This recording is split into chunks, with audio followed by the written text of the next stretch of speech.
Okay, नमस्कार, मेरा नाम तानिया सक्सेना है। फिर से बोलूं? नमस्कार, मेरा नाम तानिया सक्सेना है। मैं दिल्ली में रहती हूँ और एक भरतनाट्यम नृत्यांगना हूँ।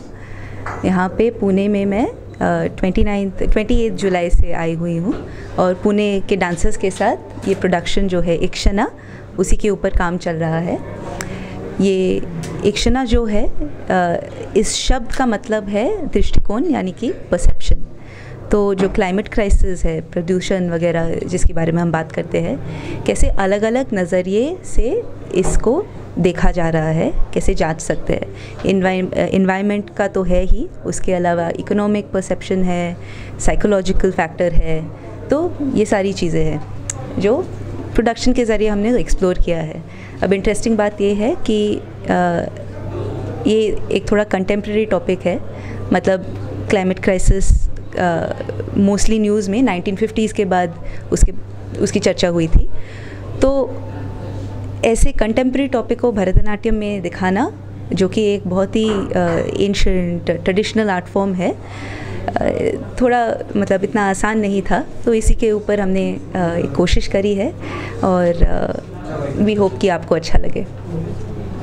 जो कंसेप्ट है कि प्लास्टिक्स या सब कुछ कंसेप्ट आप इसमें दिखाना चाहते हैं जी, तो क्या बात क्या है इसमें? तो हमने पूरी क्लाइमेट क्राइसिस की स्टोरी दिखाई है।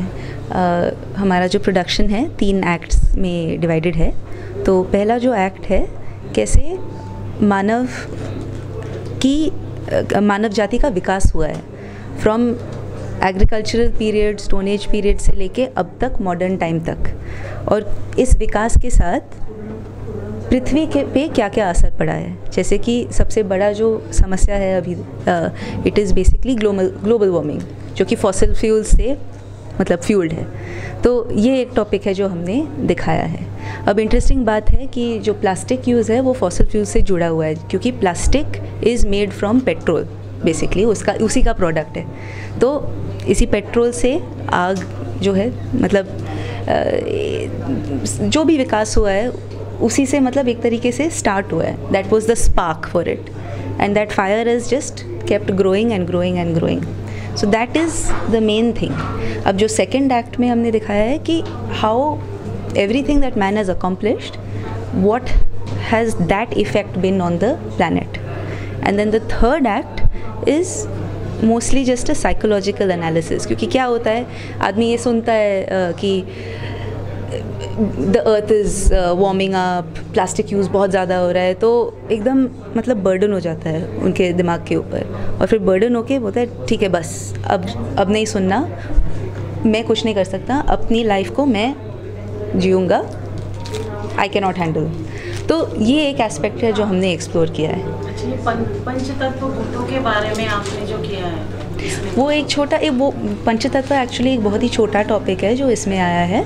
वो बस मानव का कैसे जन्म हुआ है ऐसे पंचभूत के साथ, कैसे अलग अलग पंचभूत हमारे शरीर में खुद हम पाते हैं, तो थोड़ा सा एक्सप्लोर किया है। बट वो मतलब आपने, आई एम श्योर आप मूवीज़ वगैरह देखते हैं ना, तो ये ना एक सब प्लॉट है, एक छोटा सा एलिमेंट है।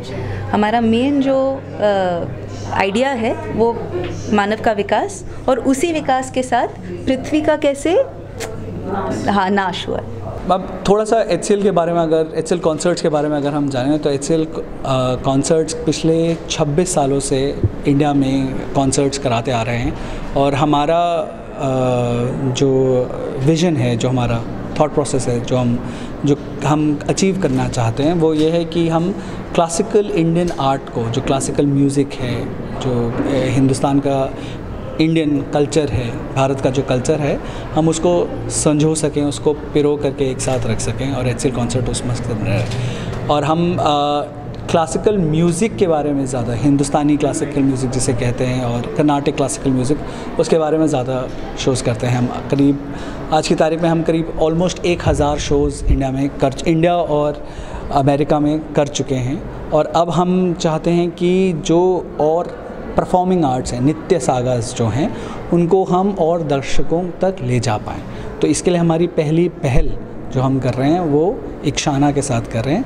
इक्षाना एक एक फ्यूजन, एक कहानी का एक मिश्रण है जिसमें एक हमारी आज की जो समस्याएं हैं या जो दिक्कतें उत्पन्न हो रही हैं उन सबको डांस के माध्यम से, नृत्य के माध्यम से हम दिखाने की कोशिश कर रहे हैं और कैसे प्लैनेट को बचाने के लिए, दुनिया को बचाने के लिए क्या क्या कदम उठाए जा सकते हैं उसके बारे में जागरूकता बढ़ाना चाहते हैं। और कौन कौन से भारतीय कला या कलाकारों को आप आगे लेकर जाना चाहते हैं?